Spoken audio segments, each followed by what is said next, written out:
Start. हाँ, मैं मनोज कुमार अहियापुरी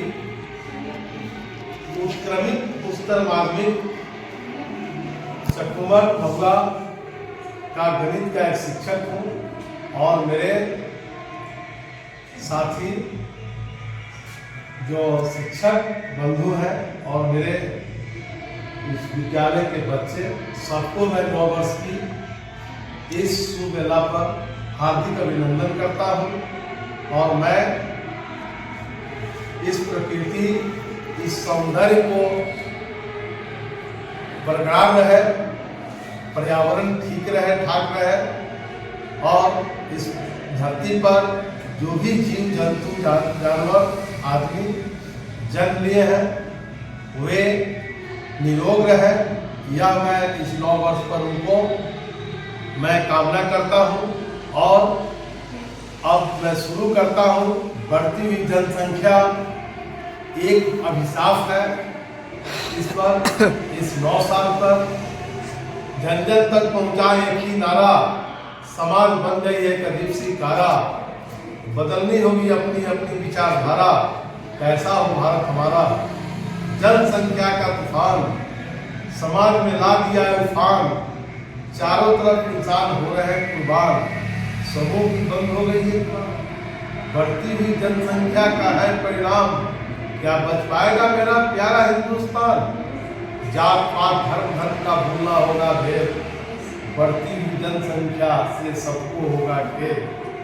जनसंख्या पर कर लो नियंत्रण, विकास का मैं दे दूंगा निमंत्रण। माता पिता को बदलनी होगी अपनी अपनी इरादा, बच्चा 1 से 9 हो जाएगा।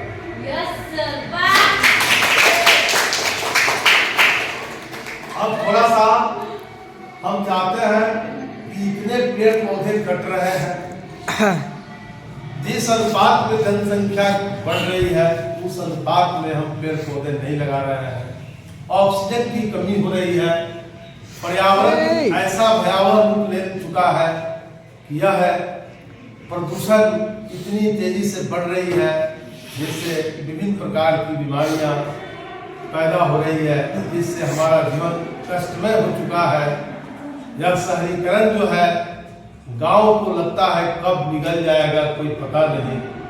इससे मैंने जल जीवन हरियाली पर मैंने कविता लिखा है और माननीय मुख्यमंत्री नीतीश कुमार जी का जो सपना था कि पेड़ पौधे लगाया जाए और यह जल जीवन हरियाली लाया जाए, तो मैंने उस पर एक छोटी सी कविता लिखा है।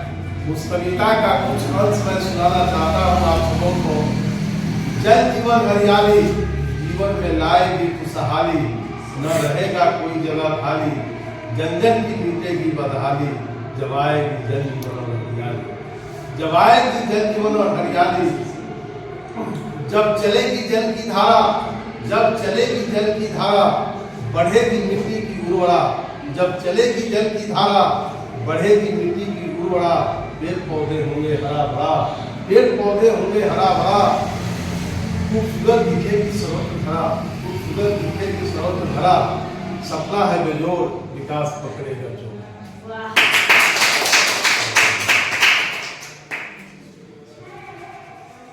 अब मैं माननीय मुख्यमंत्री जी के बारे में 2-4 लाइन कहना चाहता हूँ। शिक्षा के क्षेत्र में काफी परिवर्तन हुआ है, बिहार सरकार ने शिक्षा पर जोर दिया है। मैं चाहता हूँ कि स्वास्थ्य में भी इसी प्रकार की पाठक जी जैसे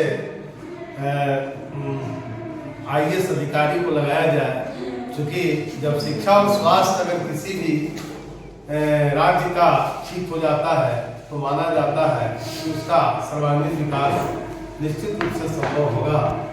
तो मैंने नीतीश कुमार जी के बारे में, माननीय मुख्यमंत्री जी के बारे में मैंने 2-4 शब्द कविता के माध्यम से कहना चाहता हूँ कि कविता के माध्यम से बोलना चाहता हूँ। सपने हुए सबके साकार, सपने हुए सबके साकार, मिटा अत्याचार और भ्रष्टाचार, बिहार में आई खुशियों की बहार, बिहार में आई खुशियों की बहार, बदला बदला सा दिखा बिहार, हर घर में मनाए सुंदर सा त्योहार, बिहार का बदला है अब संस्कार, सत सत नमन ये चंद शब्दों के साथ अपनी जीवन को विराम देता हूँ। धन्यवाद। My topic is microscope. Microscope is an instrument used to magnify a small object that cannot be seen with the naked eye. A microscope has many parts. Example, eyepiece. A microscope works like a magnifying glass. Microscope has certain pieces of glass or plastic that make light. They are called the lens. बस ये जो आप बनाए हैं इसके बारे में कुछ और? इसके बारे में कुछ बोलिए। ये जो माइक्रोस्कोप है ये काम क्या करता है? मैं कक्षा 11वीं की छात्रा हूँ और मैं पर्यावरण सुरक्षा के बारे में कुछ कहना चाहती हूँ। आजकल बढ़ते जनसंख्या एवं गाड़ियों के प्रदूषण के कारण हमारा पर्यावरण असुरक्षित होते जा रहा है और पेड़ पौधे की अंधाधुंध कटाई से हमें ऑक्सीजन की कमी हो रही है। पहले हमारा पर्यावरण ऐसा था जो कि अब धीरे धीरे इसमें परिवर्तित होते जा रहा है। पर्यावरण की सुरक्षा सुरक्षा के लिए आप कौन कौन से कदम उठाएंगे वो बताइए। पर्यावरण की सुरक्षा के लिए पहले हमें जनसंख्या नियंत्रण करना होगा। उसके बाद पेड़ पौधे लगाने चाहिए। अगर हम एक वृक्ष काटते हैं तो उसके जगह पे हमें एक से ज़्यादा वृक्ष लगाने चाहिए और नदियों एवं तालाबों में पूरे करकटों को फेंकने से बचना चाहिए एवं दूसरों को भी इससे होने वाली हानियों के बारे में बताना चाहिए। ठीक है। और क्या और कोई दूसरा कोई विकल्प है, दूसरा कोई उपाय है? अगर मान लीजिए पर्यावरण प्रदूषित हो गया है, अगर ये सारा काम अगर नहीं हो पा रहा है तो आप सरकार से क्या कहना चाहेंगे? सरकार से ये कहना चाहेंगे कि स्वच्छ अभियान मिशन को फिर से चालू कर दीजिए।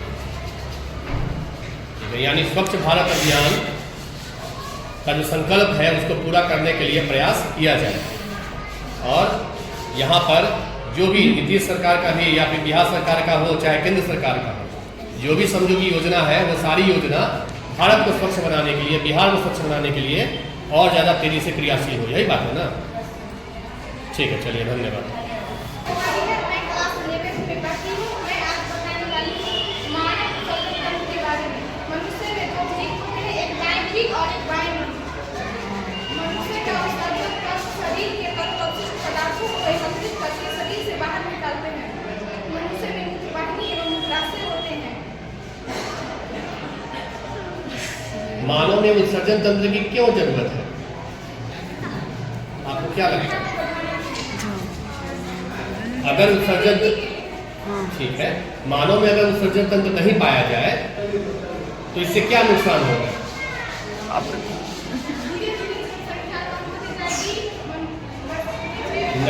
नहीं बात उत्सर्जन का जनसंख्या से तो कोई लेना देना नहीं।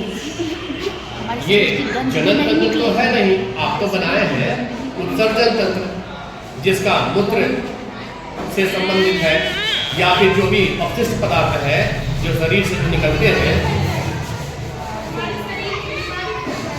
हाँ ठीक है, बहुत ठीक है। जिसमें दोनों तरह का भाग मौजूद हो, एक ही पुष्प है, इसमें नर जनन भाग भी है और मादा जनन भाग भी उपलब्ध है, तो इसको क्या बोलेंगे? इसको इस तरह के पुष्प को द्विलिंगी बोलेंगे। क्या सारे पुष्प द्विलिंगी होते हैं? नहीं। ठीक है, कुछ ऐसे भी पुष्प होते हैं जो कि क्या होते हैं? एक लिंगी होते हैं। उनके पास या तो नर जनन भाग पुंकेसर ही होगा या फिर स्त्री जनन भाग स्त्री केसर होगा। ठीक है, तो यहाँ पर हम लोग फ्लावर के पार्ट्स के बारे में अभी हम लोग समझ रहे हैं और फ्लावर के पार्ट्स को थोड़ा सा एक जनरल तरीके से समझने के लिए सबसे पहले आपके सामने अभी पेश होगी खुशी। ठीक है, वो आपको पहले भी समझाएगी, आप उसके बाद फिर हम आपको और भी एक्स्ट्रा जहां पर लगेगा वहां हम आपको बताएंगे। चलो आ जाओ।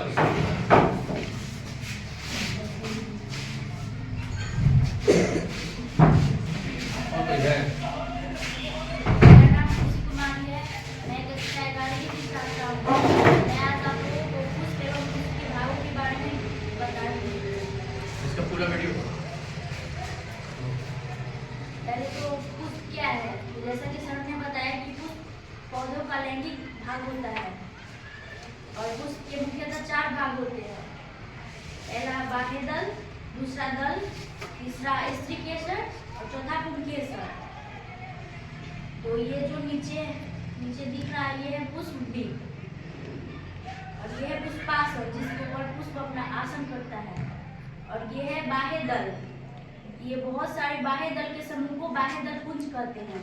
और ये है दल जिसको इंग्लिश में बोलते हैं पेटल। तो ये बहुत सारे दल के समूह को दल पुंज कहते हैं। और ये है पुष्प का स्त्री भाग और इसके सबसे ऊपर जो है ये वर्टिकाल, ये है वर्टिकाल और ये है वर्टिका और ये अंदर जो है वो है अंडाशय। और ये है इसका पुंकेसर। बहुत सारे पुंकेसर के समूह को पुंगम कहते हैं। और ये सबसे ऊपर है ये है परागन। पराग के अंदर होता है परागकण और ये परागकोश के अंदर होता है बहुत सारे परागकण। ये 4 परागकण होते हैं। और फिर परागकोश जो है उसके नीचे वाला जो हिस्सा है जो पुंकेसर का ही भाग है तो तंतु या पुतंतु कहते हैं जिसको फिलामेंट बोलते हैं। और स्त्री केसर के समूह को क्या बोलते हैं? ठीक है, तो ठीक, चलिए बहुत बढ़िया।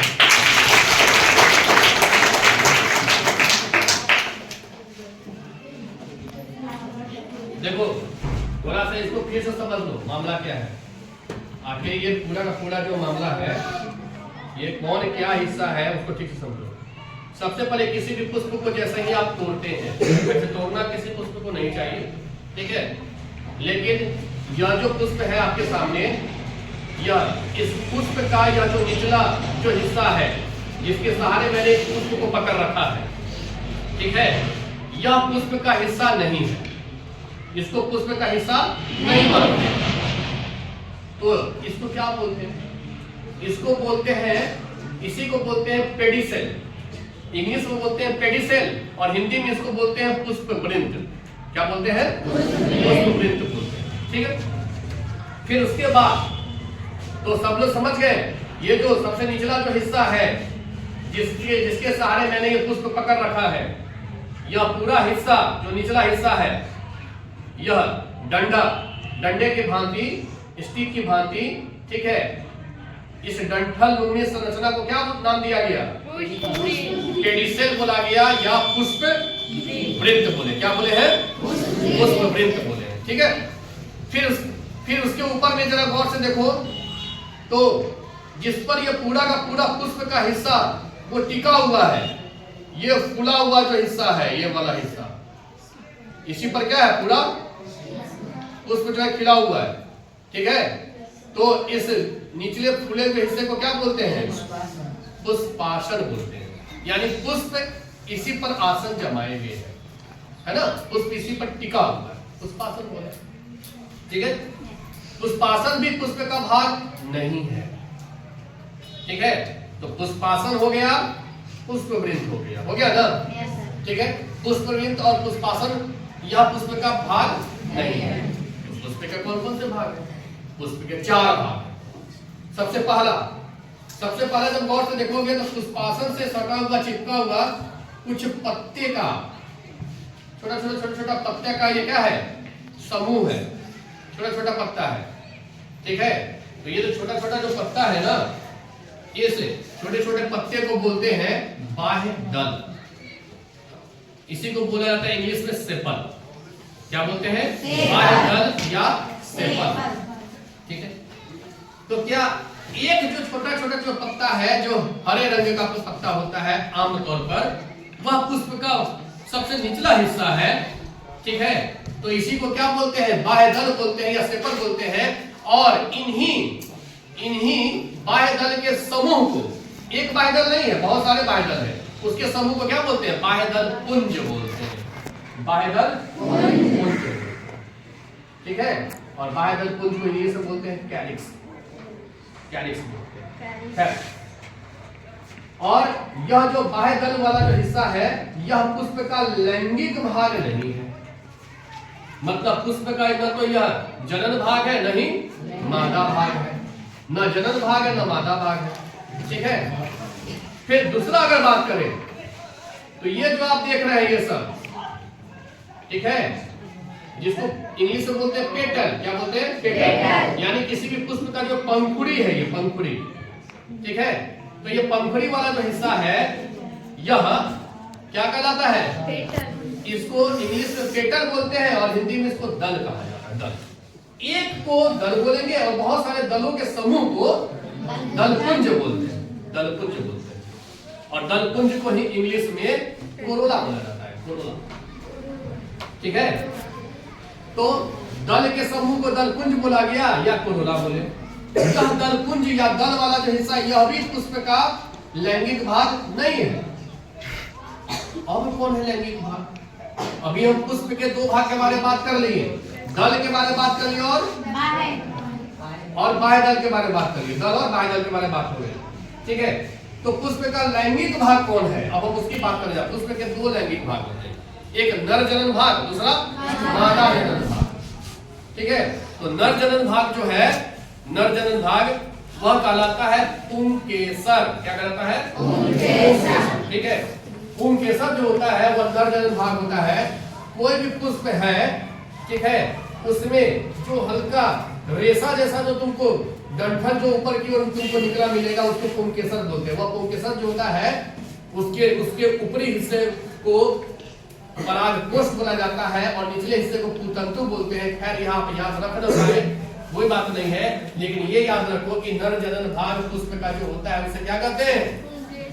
पुंकेसर कहते हैं। पुंकेसर, और पुंकेसर को इंग्लिश में स्टैमेन बोलते हैं। स्टैमेन बोलते हैं, ठीक है। और ये जो पुष्प है पूरा, अब इसके मादा जनन भाग की ओर आते हैं।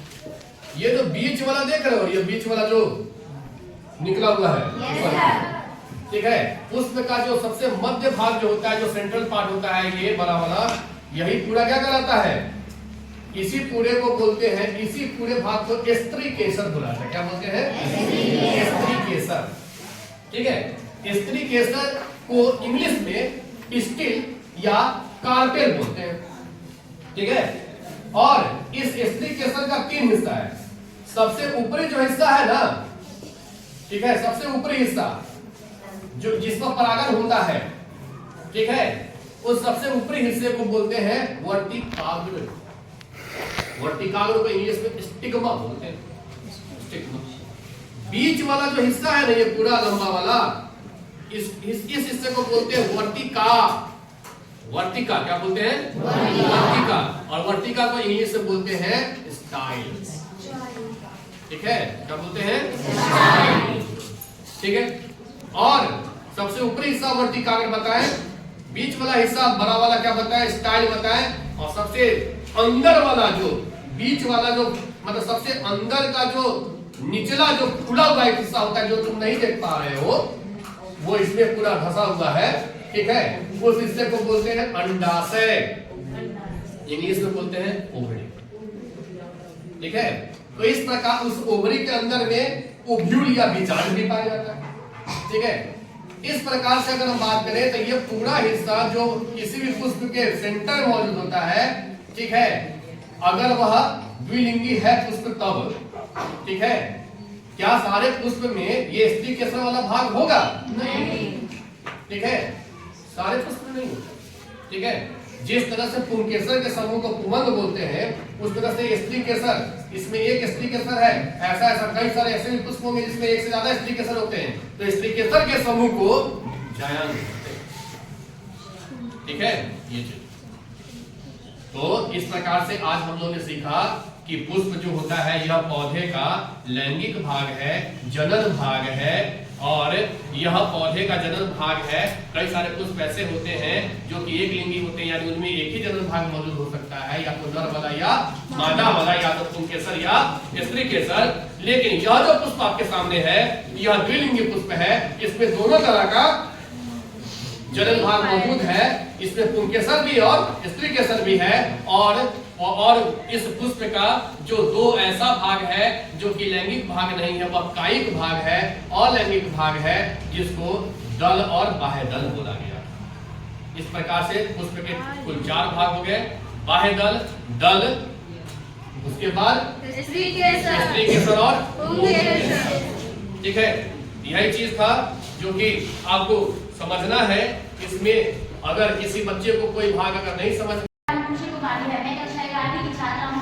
आज मैं साइंस क्लब एक्टिविटी में प्रदूषण, उसके कारण एवं उसके रोकने के उपाय के बारे में बताऊंगी। प्रदूषण जिसका अर्थ है प्राकृतिक साधनों में भौतिक, रासायनिक एवं जैविक अवांछनीय परिवर्तन ही प्रदूषण कहलाता है। प्रदूषण कई प्रकार की होती है, जैसे वायु प्रदूषण, जल प्रदूषण, भूमि प्रदूषण एवं ध्वनि प्रदूषण। तो आज मैं इस वायु प्रदूषण के बारे में बताऊंगी। वायु प्रदूषण जिसका अर्थ है वायु एवं वायुमंडल में भौतिक, रासायनिक एवं जैविक अवांछनीय परिवर्तन ही वायु प्रदूषण कहलाता है। वायु प्रदूषण कई कारणों से होती है, जैसे वाहनों से निकलने वाले धुएं, जिसमें सल्फर डाइऑक्साइड और नाइट्रोजन डाइऑक्साइड जैसे विषैले गैस मौजूद होते हैं, जो हमारे स्वास्थ्य के लिए अच्छी नहीं होती है। चिमनियों से निकलने वाले गंदे धुएं, कारखानों एवं फैक्ट्रियों से निकलने वाले धुएं के कारण अनेक श्वसन संबंधी बीमारियां होती है। ये इनके कारण है। वायु प्रदूषण के निम्नलिखित रोकने के उपाय है, जैसे वनों की कटाई पर रोक लगाकर, अधिक से अधिक वृक्ष लगाकर, धुओं वाले वाहन। सुरेश कुमार है और मैं आज साइंस क्लब एक्टिविटी में पॉल्यूशन के सॉइल पॉल्यूशन के बारे में कुछ बताना चाहूँगा। सबसे पहले तो पॉल्यूशन होता क्या है, तो विभिन्न प्राकृतिक साधन के भौतिक, रासायनिक एवं जैविक गुणों में जो होने वाला परिवर्तन होता है, जिससे मानव तथा पशुओं में रोग उत्पन्न होते हैं, उसे पॉल्यूशन कहते हैं। ठीक है। और मैं पॉल्यूशन निम्नलिखित प्रकार के होते हैं, जैसे soil pollution, water pollution, noise pollution, etc। तो मैं इसमें से सॉइल पॉल्यूशन के बारे में आज बताना चाहता हूँ। तो सॉइल पॉल्यूशन होता क्या है, तो विभिन्न मानवीय गतिविधियों के कारण जो मिट्टी की भौतिक, रासायनिक एवं जैविक गुणों में जो होने वाला ऐसा परिवर्तन, जिससे मिट्टी की उर्वरता एवं गुणवत्ता में कमी आ जाती है, उसे सॉइल पॉल्यूशन कहते हैं। तो अब ये सॉइल पॉल्यूशन होता कैसे, मतलब इसका कारण क्या है? तो इसका सबसे मुख्य इसका कारण है औद्योगिक अपशिष्ट पदार्थ। जो मतलब उद्योग से जो अपशिष्ट पदार्थ निकलते हैं, उससे जो होता है औद्योगिक अपशिष्ट मृदा प्रदूषण कहते हैं। जैसे कि उसमें कई तरह के फैक्टीरिया शामिल होते हैं, जैसे वस्तु अपशिष्ट पदार्थ। तो ये मृदा प्रदूषण का सबसे मुख्य कारण होता है। जैसे कि आप देख सकते हैं कि उद्योग से जो निकलने वाली जो कचरे हैं, वो मृदा को कैसे प्रदूषित कर रही है। ठीक है। तो इसी के बारे में बताना चाहते हैं, जैसे कि ये जो होती है औद्योगिक जो अपशिष्ट पदार्थ होते हैं, वो मृदा को सबसे मेन कारण ये होता है औद्योगिक अपशिष्ट पदार्थ, जैसा कि आप लोग देख सकते हैं इसमें। और नंबर दूसरे पे आते हैं घरेलू और शहरी अपशिष्ट पदार्थ। जैसे कि हमारे घरों से जो निकलने वाले कचरे होते हैं, कांच, प्लास्टिक, कूड़ा करकट इत्यादि, ये भी मृदा प्रदूषण को बहुत प्रभावित करता है। और नंबर 3 में कृषि रासायनिक पदार्थ। तो जो कृषि रासायनिक पदार्थ होते हैं, जिसका हम लोग फसलों को बचाने और अपने उत्पादों को वृद्धि करने के लिए करते हैं, उनसे भी मृदा प्रदूषण होता है। जैसे कि हम लोग कीटनाशक हो गया, इसका प्रयोग करते हैं, तो ये तो आहार श्रृंखला में अगर इनका हम लोग उपयोग करते हैं, तो यह अवांछनीय जीवों को तो वृद्धि करने से रोकता ही है, लेकिन इससे ही मृदा प्रदूषण होता है। क्योंकि जब ये आहार श्रृंखला में प्रवेश करता है, तो मानव तथा जीवों के स्वास्थ्य को प्रभावित करता है। और 5 नंबर में बताना चाहेंगे वनों की कटाई से मृदा प्रदूषण। तो जिन क्षेत्रों में बड़े पैमाने पर वनों की कटाई की जा रही है, उन क्षेत्रों में मिट्टी की जो गुणवत्ता होती है वो भी नष्ट हो रही है। और इससे मृदा आपको बता दिया और इसको रोकने के उपाय। तो आधुनिक युग में मृदा प्रदूषण बहुत तेजी से फैल रही है और यह इसको रोका अगर नहीं गया तो दूसरे जगह भयंकर रूप ले सकती है। तो हम अपने स्तर पर इसे रोकने के लिए कुछ उपाय लगा सकते हैं, जैसे कि वनों की कटाई को पर प्रतिबंध लगाना और अधिक से अधिक वृक्षारोपण करना। उसके बाद भूमि में रासायनिक उर्वरक का अति कम मात्रा में अथवा उसके जगह पर जैविक उत्पादों एवं उर्वरकों का यूज कर सकते हैं हम लोग। उसके बाद होता है कि ठोस अपशिष्ट पदार्थ जैसे कि डिस्पोजल हो गया, इस सब का इस्तेमाल हम लोग नहीं करना है और ज़्यादातर प्लास्टिक का जो हम लोग यूज़ करते हैं उसका यूज़ हमें नहीं करना है। उससे भी मृदा बहुत पॉल्यूटेड होती है। वो प्लास्टिक जो होती है वो जमीन में गलती नहीं है और वह मिट्टी की जो उर्वरता होती है उसको भी वो नष्ट कर देती है। और परमाणु विस्फोट इस पर भी हमें प्रतिबंध लगाना चाहिए, इससे मिट्टी को ये पूरा क्षतिग्रस्त करती है।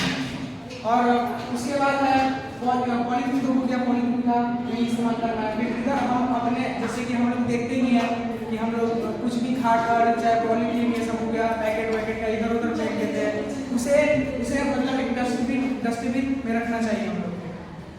और जो घरों से निकलने वाले जो कचरे होते हैं उनके लिए एक सरकार द्वारा गाड़ी भेजी जानी चाहिए जिसमें हम अपने मतलब घर के कचरों को उसमें रख सकें। और हमें रिसाइकल की विधि अपनानी चाहिए जिससे कि हम किसी चीज़ को दोबारा से इस्तेमाल कर सकें। Thank you. चलो स्टार्ट। मेरा नाम खुशी कुमारी है, मैं वर्ग 12वीं की छात्रा हूँ। मैं आज इस साइंस क्लब एक्टिविटी में मानव मेंढक प्रजनन तंत्र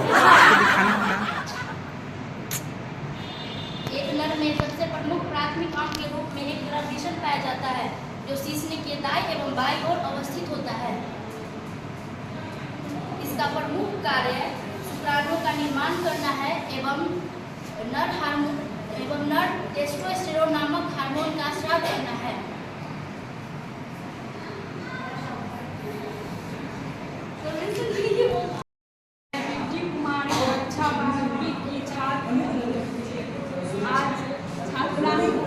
आज साइंस क्लब एक्टिविटी है और जनसंख्या वृद्धि के रोकने के उपाय के बारे में हम बताना चाह रहे हैं। 1900 ईस्वी में विश्व की जनसंख्या लगभग 2 अरब थी, जो 2000 ईस्वी में बढ़कर 6 अरब हो गई। तो आज़ादी के समय भारत की आबादी लगभग 35 करोड़ थी, जो 2000 ईस्वी में बढ़कर 1 अरब हो गई। जनसंख्या वृद्धि का मुख्य कारण यह है कि जन्म दर में वृद्धि और मृत्यु दर में कमी है। आज विज्ञान के विकसित हो जाने से मृत्यु दर में कमी आई है। आबादी वृद्धि का एक मुख्य कारण यह भी है कि हमारे समाज में लोग कम उम्र में शादी कर दिया जाता है और जनसंख्या अधिक होने से किसी भी देश की आर्थिक स्थिति कमजोर हो जाती है। जनसंख्या वृद्धि पर रोक लगाना अत्यंत जरूरी है। इसके लिए लोगों को गर्भ निरोधक उपाय को अपनाना चाहिए और विवाह की उम्र सीमा बढ़ाना चाहिए।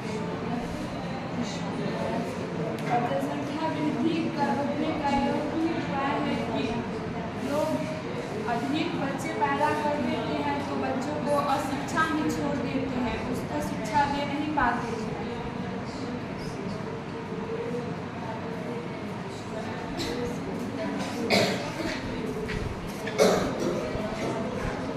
ठीक है, ये बताइए जनसंख्या वृद्धि जो है इस पर नियंत्रण हम लोग कैसे ला सकते हैं?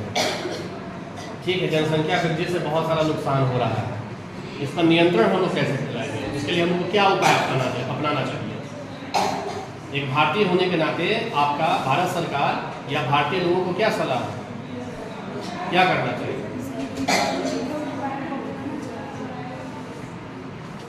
जैसे और कोई उपाय? कुछ विधियां हैं, जिन विधियों के बारे में क्या आप जिक्र करना चाहेंगे? कौन कौन सी ऐसी विधियां हैं जिसका प्रयोग करके हम जनसंख्या वृद्धि पर नियंत्रण पा सकते हैं?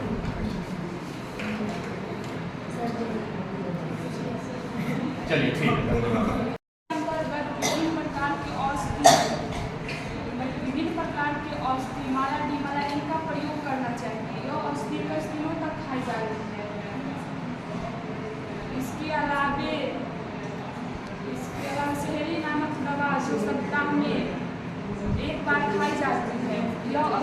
प्रभावशाली होती है। यांत्रिक विधि, इस विधि में कंडोम का उपयोग करना चाहिए। कंडोम का उपयोग नर करेगा कि मादा करेगी? मादा के लिए भी कंडोम आ चुका है, मादा भी करती है। मादा का फेमिडोम, मादा के लिए जो कंडोम होता है उसको फेमिडोम कहा जाता है। लेकिन ये सब जो विधियां हैं, इन सभी विधियों का उपयोग करके क्या फायदा है? ये सब कैसी विधियां हैं? ये सब गर्भ निरोध की विधियां हैं। गर्भ पर कैसे हम नियंत्रण पा सकते हैं, और गर्भ पर अगर नियंत्रण अगर पा लिया जाए तो हमें जितना बच्चा पैदा करना है, हम अपनी सुविधा से, अपनी आवश्यकता के अनुसार परिवार नियोजन के बारे में ध्यान रख के हम वो सब अपना सकते हैं, ये सब हम कर सकते हैं। ठीक बहुत विज्ञान समुदाय की छात्रा हूँ, जो आज के इस साइंस क्लब एक्टिविटी में डीएनए के बारे में कुछ बताना चाहूँगी।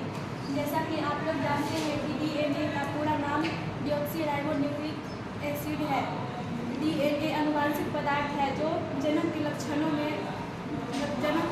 को संतान में हस्तांतरित करने का कार्य करता है। डीएनए का खोज सबसे पहले फ्रेडरिक मिस्टर ने 1869 ईस्वी में किए थे, लेकिन इन्होंने डीएनए के कुछ मॉलिक्यूल बेसिस के बारे में अच्छी तरह जानकारी नहीं बता पाए, जिसके बाद जेम्स वाटसन और फ्रांसिस क्रिक ने मिलकर 1953 ईस्वी में डीएनए के मॉलिक्यूल बेसिस के बारे में अच्छी तरह डिफाइन कर डीएनए का खोज किया। इसलिए डीएनए के द्विबीजकीय कुंडली संरचना के खोज के कारण जेम्स वाटसन और फ्रांसिस क्रिक को 1962 ईस्वी में नोबेल पुरस्कार से सम्मानित किया गया। डीएनए को आनुवंशिक पदार्थ भी कहते हैं, माइटोकॉन्ड्रिया डीएनए कहते हैं, जो माँ से बच्चे के विरासत में मिलते हैं। अधिकांश डीएनए न्यूक्लियस में पाए जाते हैं, जिसे न्यूक्लियस डीएनए कहते हैं। डीएनए का एक स्मॉल पोर्शन माइटोकॉन्ड्रिया में पाया जाता है, जिसे माइटोकॉन्ड्रियल डीएनए कहते हैं। डीएनए हमारे शरीर की सारी जानकारी को अपने अंदर स्टोर करके रखता है। मैं डॉली कुमारी कक्षा 12वीं की छात्रा हूँ, वर्ग 12वीं की छात्रा हूँ। आज साइंस क्लब एक्टिविटी में पुष्प के लैंगिक के भाग के बारे में कुछ बताने जा रही हूँ। जैसा कि आप लोग जानते हैं कि पौधे के लैंगिक भाग को पुष्प कहते हैं। ऐसे तो पुष्प विभिन्न प्रकार के होते हैं, लेकिन इसका प्रमुख भाग मात्र 4 ही होते हैं: बाह्य दल, दल, कुमार, जयान। बाह्य दल यह पुष्प का सबसे निचला एवं पत्तेदार भाग होता है। बाह्य दल के समूह को बाह्य दल पुंज कहते हैं। दल यह पुष्प का सबसे बड़ा भाग होता है एवं अत्यंत आकर्षण चमत्कार रंगीन भाग होता है। यह पुष्प खुशबूदार एवं बहुत खूबसूरत एवं जीव जंतु को अपनी ओर आकर्षित करने वाला होता है। उमंग यह पुष्प का नर भाग होता है। पुंकेसर के समूह को उमंग कहते हैं। पुंकेसर के 2 भाग होते हैं: परागकोश, तंतु, जान। यह पुष्प के मादा जनन भाग होता है। यह पुष्प के उत्तरी एवं मध्य भाग में स्थित होता है। इस जयान के मुख्य रूप से 3 भाग होते हैं: वर्तिका, अंडाशय। वर्तिकाग्र स्त्री केसर के सबसे चिपटा हुआ भाग को वर्तिकाग्र कहते हैं। और वर्तिका पाए जाते हैं, दोनों एक दूसरे के व्युत्पन्न समांतर होते हैं। डीएनए की संरचना में उसकी रीढ़ शर्करा और फास्फेट समूह को माना जाता है। डीएनए ऋणात्मक एवं क्षारीय होते हैं। डीएनए जैविक अम्ल एवं नाइट्रोजनी क्षार से मिलकर बने होते हैं। डीएनए के नाइट्रोजनी क्षार 2 प्रकार के होते हैं, पहला प्यूरिन और दूसरा पैरामिडिन। प्यूरिन डीएनए की प्यूरिन में 2 रिंग होते हैं, जहाँ पैरामिडिन में 1 रिंग होते हैं। प्यूरिन में एडेनिन और गुआनिन पाया जाता है तथा पैरामिडिन में थीमीन, यूरासिल और साइटोसिन पाया जाता है। डीएनए के कारण भी उत्परिवर्तन होता है। डीएनए अस्थायी होता है, इसलिए इसे सटीक आनुवंशिक पदार्थ भी कहते हैं। मनुष्य में इसकी लंबाई 2.2 मीटर तथा चौड़ाई 2 नैनोमीटर होता है। मनुष्य में पाए जाने वाले डीएनए में क्षार युग्मों की कुल संख्या 3.3 × 10⁻⁹ होता है। डीएनए के बारे में आश्चर्य की बात यह है कि यदि मानव शरीर में मौजूद सारे डीएनए को जोड़ा जाए तो वह इतने लंबे होंगे कि सूरज तक पहुंचकर 300 गुना धरती पर वापस आ सकते हैं। डीएनए कोशिका के माइटोकॉन्ड्रिया में पाए एवं निचले भाग को वर्तिका कहते करते हैं अंडाशय। स्त्री केसर के सबसे फूला हुआ भाग को अंडाशय कहते हैं। बारहवीं का छात्र आज साइंस क्लब एक्टिविटी पे आपको यूरे मिलर द्वारा प्रयोग किए गए एक्सपेरिमेंट को दिखाने वाला है। सबसे पहले तो यूरे मिलर ने यह एक्सपेरिमेंट किया क्यों? तो यूरे मिलर ने उन्होंने पहले सोचा कि पृथ्वी पे सबसे पहले जीव की उत्पत्ति कैसे हुई।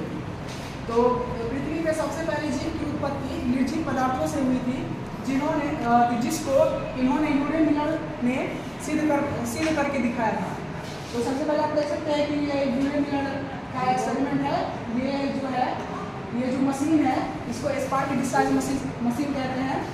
तो इसमें इन्होंने क्या किया कि सबसे पहले इन्होंने इस बड़े फ्लास्क में 5 लीटर जल भरा, ठीक है, और उसमें 1:2 में CH4NH3 एंड H2 को मिलाया, ठीक है। और उसके बाद इन्होंने छोटे फ्लास्क में 1 लीटर जल भरकर इसको 800 डिग्री सेल्सियस के तापमान पर गर्म किया। और जब यह जलवाष्प के रूप में परिवर्तित हो गया तो इस यू नली द्वारा ये इस बड़े से फ्लास्क में गया और फ्लास्क में जाकर यहाँ से एक्सपेरिमेंट इसका प्रक्रिया हुई इसमें। और इसमें अमीनो अम्ल जैसे कुछ जैसे एलेनिन, ग्लाइसिन जैसे अमीनो अम्ल का निर्माण हुआ।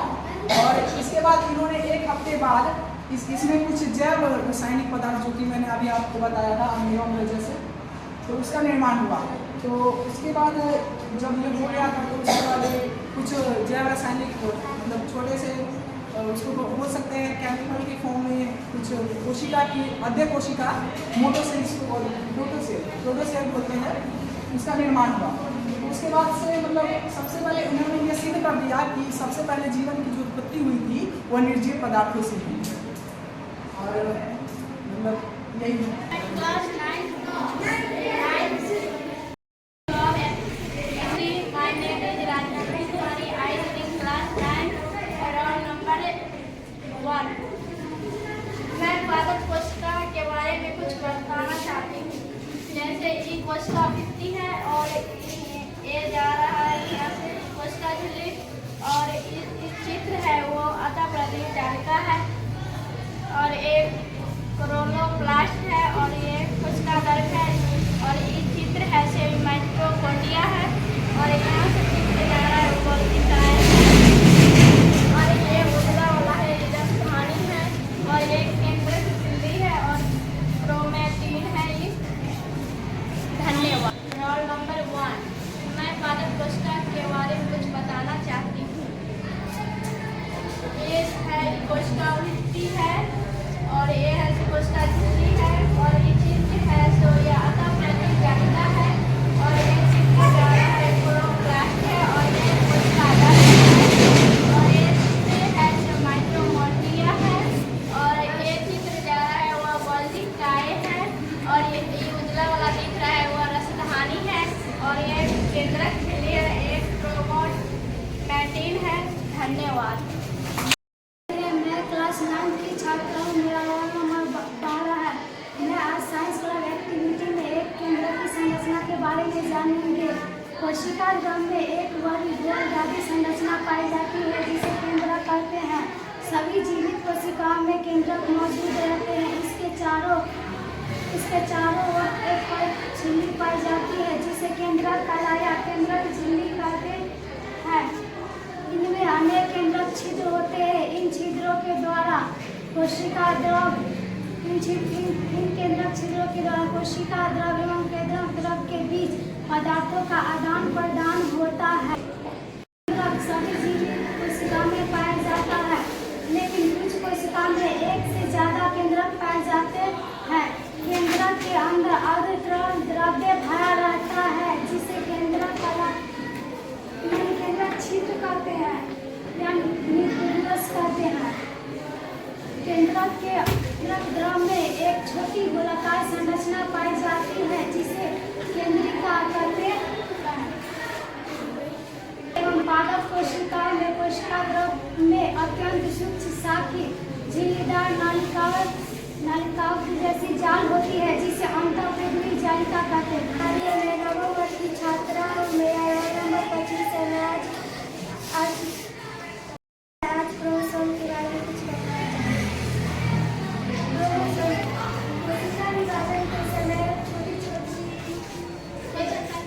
कोशिका विभाजन के समय क्रोमैटिन जालिका छोटी रचनाएं होती है जिसे क्रोमोसोम कहते हैं। क्रोमोसोम के 3 भाग होते हैं। पहला होता है पेरिकल, दूसरा लैटिस, तीसरा क्रोमैटिकस। क्रोमोसोम के पहला भाग होता है उसे पेरिनिया कहते हैं। पेरिनिया के क्रोमोसोम के दूसरा भाग होता है पेरिकल कहलाता है। पेरिकल के दूसरा भाग लैटिस कहलाता है। लैटिस के अंदर छोटे दागे पाए जाते हैं उसे क्रोमैटिना कहते हैं। उसके नीचे वाला भाग होता है सेंट्रोमियर कहते हैं।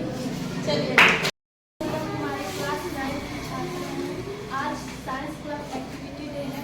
मैं इस दिन आप लोगों के सामने कोशिका की संरचना बनाई हूँ और इस चीज़ पे आज आप लोगों के सामने बताऊँगा। कोशिका क्या है?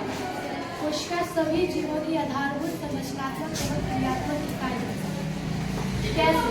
कोशिका किसे कहते हैं? आपने अपने आसपास मकान, विद्यालय आदि को बनता देखा होगा।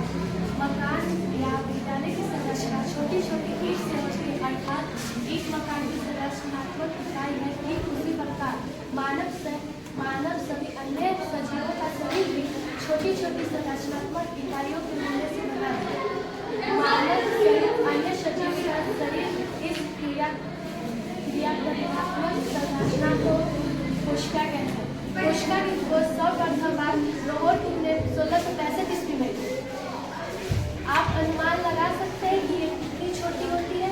जैसे एक नवजात शिशु के शरीर में लगभग 20 खरब कोशिकाएं होती है, तो मनुष्य के शरीर में कितनी कोशिकाएं होती है? मनुष्य के शरीर में लगभग 600 कोशिकाएं होती है। ये कोशिकाएं अत्यंत सूक्ष्म होती है, यानी छोटी होती है, जिन्हें हम अपनी नंगी आंखों से नहीं देख सकते। इसके लिए विशेष यंत्र जैसे सूक्ष्मदर्शी का उपयोग करते हैं।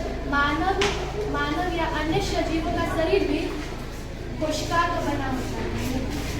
मेरा नाम सरस्वती कुमारी है। मैं नवम वर्ग की छात्रा हूँ।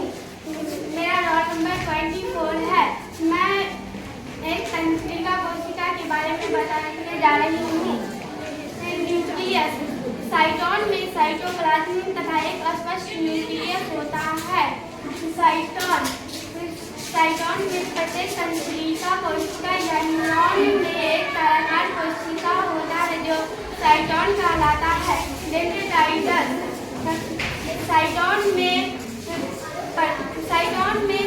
कई छोटे छोटे शाखित पतले तंतु या प्रबंध निकला होता है जो साइटोन डेंड्राइट्स कहलाता है। एक्सन।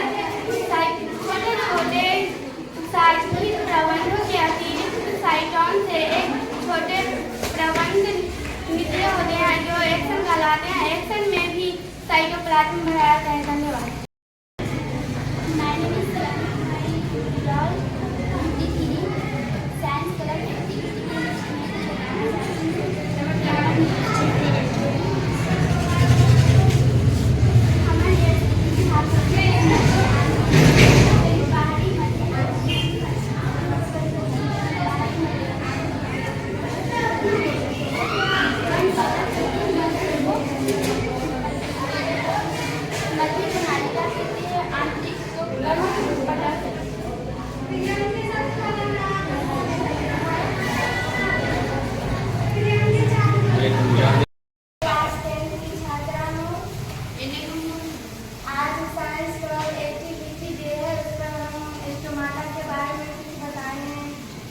जा रहे हैं। स्टोमाटा कहते किसे हैं? पौधे के पत्तियों में अन्य बारीक हरे मुलायम भागों पर स्थित छोटे छोटे रंग स्टोमाटा कहते हैं। स्टोमाटा का मित्र रंग या बरंग स्टोमाटा पौधे के पत्तियों में वे अन्य शाखीय बारीक हरे मुलायम भागों पर पाए जाते हैं, किंतु इन्हीं पत्तियों पर उपस्थित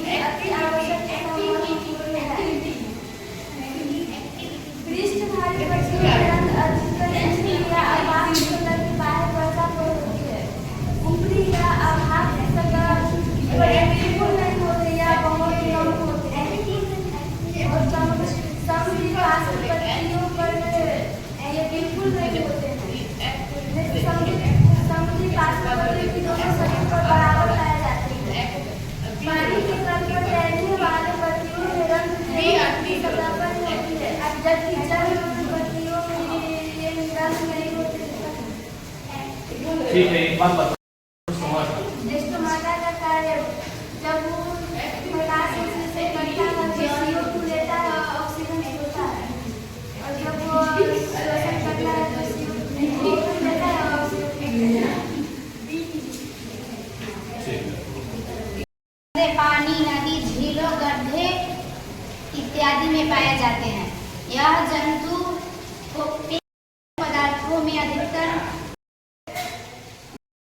सिलियोफोरा वर्ग, सिलिएटा उपवर्ग, होलोट्राइका गण, जिम्नोस्टोमैटिका वंश, पैरामीशियम जाति, कांटेंडम का वैज्ञानिक पैरामीशियम कांटेंडम।